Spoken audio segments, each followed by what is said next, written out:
we got to talk about Jake Paul and the WBA's decision to rank him in the top 15. The WBA announced the ranking last week. This was not unexpected. It was reported prior to the fight against Julio Cesar Chavez Jr. that the WBA and the WBC were likely to rank Jake if he beat Julio Cesar Chavez Jr. He did. He beat him by a lopsided decision. The WBA followed through, ranked him, 13th in their latest rankings. The blowback to that ranking was pretty significant. So significant that the WBA is reportedly going to reconsider this ranking, which, okay, I don't know why they didn't see that coming. Your thoughts? Should the WBA have ranked Jake in the top 15, and should they consider removing this ranking at their next convention? Hell no, they shouldn't have put him in the top 15 when you have solid fighters. I mean, they're not known, but guys that are professional fighters. I looked at the rankings at cruiserweight, and you have an undefeated fighter in Craig Parker, 20-0. And he has a high knockout ratio. He earned a shot to a title. Another Giovanni Suderi. I never heard of these guys, by the way. I never seen him fight. Italian guy. Undefeated guys that are legitimate boxers. They don't have the mass following of Jake Paul. I didn't even know who they were. I haven't seen them box. I haven't researched them. But they deserve it because they've been waiting in the wing. They've been climbing the ranks like a professional boxer should do it.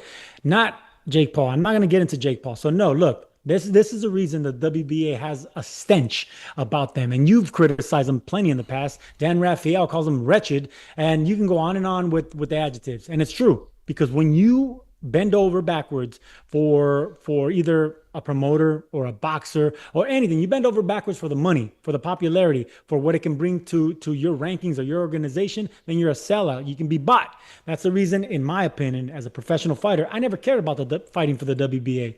I did against Jacobs because he had it, but it was other ones that held more esteem in my eyes, and the WBA is at the end because of decisions like this. So yeah, I'm glad that they realized, man, we went too far trying to rank this guy, trying to squeeze him into the top 15 with one semi-win. I mean, semi-win because Chavez Jr. wasn't a cruiserweight. He wasn't even a light heavyweight. This guy's a super middleweight at most. He's just lazy. He brings the name. So, yeah, nonsense, man.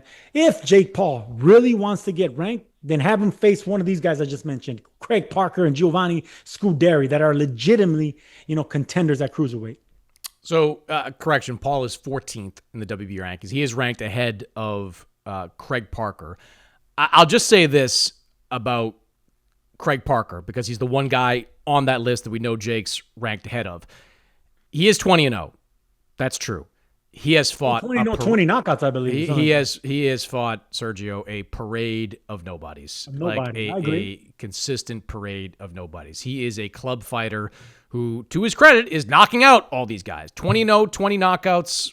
Maybe we should see what he's got. It's probably the best thing to ever happen to Craig Parker, by the way, that we're talking about him here on this show and that people are talking about him because Jake Paul is ranked one spot ahead of him. But he's fought a bunch of guys that are really the equivalent, or maybe worse, probably worse, than Andre August and Ryan Borland and the guys that Jake has beaten, legitimate cruiserweights that he has beaten at this point. So my answer would be, do I think the WBA should rank Jake in the top 15? No. I say on this show week after week that rankings should be a meritocracy. And the truth is, as much as Jake has improved over the last few years, and he has, I think the Chavez fight offered proof of that, he's not a top 15 cruiserweight yet because he hasn't beat enough guys in that weight class. But to me, all this is not about Jake Paul. It's about what you brought up a moment ago. This is about the WBA. Ranking Jake Paul is not in the top 50 of egregious things that the WBA has done and what they continue to do. Just this past weekend, let them have it, Mannix. Let them have it. Just this past weekend. It's your floor. The WBA last weekend sanctioned a fight for its interim Bridgerweight title. I'm going to repeat that. The interim Bridgerweight title was on the line. So they have an interim champion for a division that they have an active full champion in a weight class that they very recently just made up. Okay? Remember, this is the division that was a WBC boondoggle first, that the WBA just could not wait to grab a foothold in. And look, it doesn't end there. Alexander Usyk is the WBA heavyweight champion. He's active. He's got a fight set for this month. The WBA has 2 other heavyweight champions. They've got Kubrat Pulev, who, for some reason, is a heavyweight champion, and Fabio Wardley, who is the interim champion in this weight class. Go down further. We can keep this up all day long. Light heavyweight, Dmitry Bivol, world champion. Just talked about him. Also a WBA champion is David Benavidez, who has the WBC title right now, and Felix Sturm. Felix Sturm is a recognized WBA champion. Sturm is 46 years old and has 1 fight since 2023. Meanwhile, Rolly Romero is set to become the full WBA welterweight champion once Boots Ennis moves up after Rolly fought once at 147, beating Ryan Garcia, who wasn't even a 147. So the question is, do I have a problem with the WBA ranking, Jake Paul? Yeah, I do. But I have a bigger problem with the WBA, which is, yet again, to bring up a favorite phrase, operating as a fee-gobbling parasite that is doing far more to hurt boxing, Sergio, than it's doing to help it.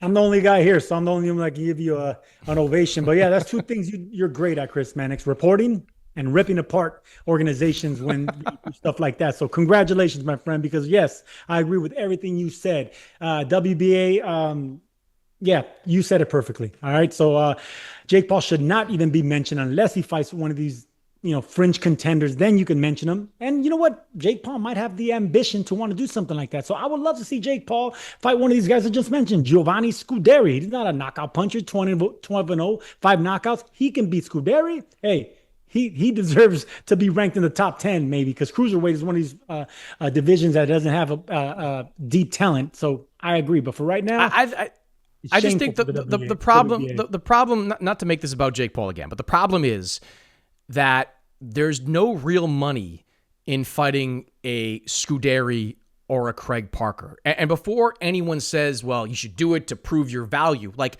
fighters walk away from tougher fights that bring less money all the time. Like, top of my head, Anthony Kakachi didn't want any part of Sugar Nunez, vacated his belt.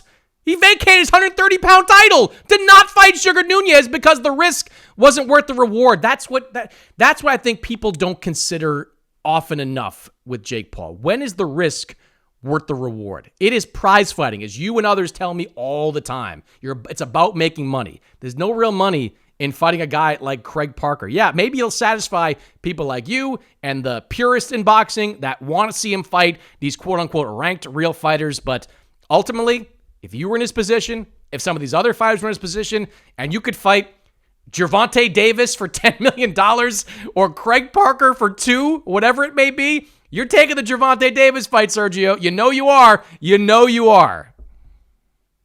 I'm weighing about 194 pounds. Yeah. So technically, I'm a cruiserweight. And yeah, I think I can maybe sneak in those ranks if I give Gilberto Mendoza a phone call or shoot him a text, because yeah, that's what it takes now. You got to have some kind of popularity, some kind of connection, and then you can crack the top 15. And look, man, I know politics is a major thing in boxing, but you also got to respect. You got to have respect and save face for the sport. And to rank Jake Paul in the top 15 of a world championship organization that has been around a long time, that big names, Hall of Famers, legends have held, is really a slap not only to the sport and the fans, but a slap to themselves, man, because they're like a parody and they can't be taken serious.